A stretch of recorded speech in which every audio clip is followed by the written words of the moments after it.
So when we talk about this idea of emotional intelligence, there's really 3 core things we need to be thinking about. Number 1, self-awareness. Easy thing, but we all know we work with people and have seen people who are lacking self-awareness. Right? We know it.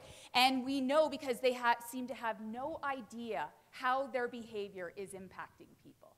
So when we're talking about this idea of self-awareness, what we're really talking about, what makes us tick?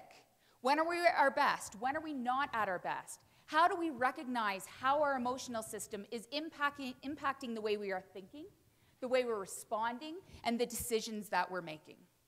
Because if we aren't aware where we are at risk of not being at our best, it is impossible to actually manage those emotions that come up.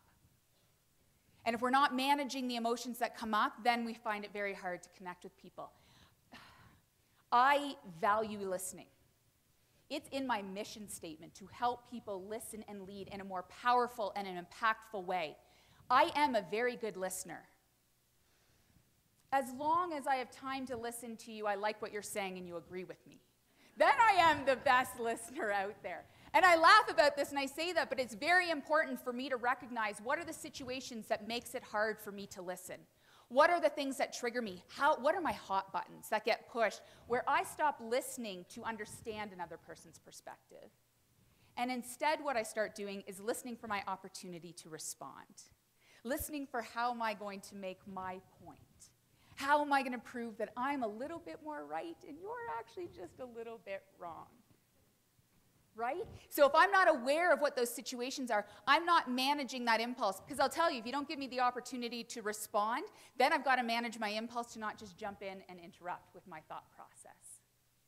And I don't know about you, but I have equally been on the receiving end of a conversation where somebody I can very clearly tell is not listening to understand me, is purely only listening so that they can respond, so that they can share a story that's going to trump the story that I just told.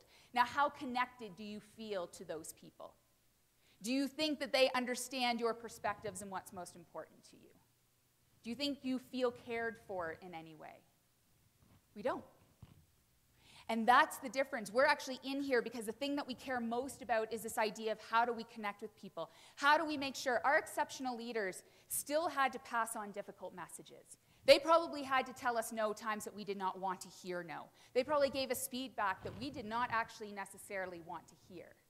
But how they did that, they helped us feel heard. They helped us feel valued. When we walked away from that situation, even if we didn't like the message they were passing along, we at least felt understood.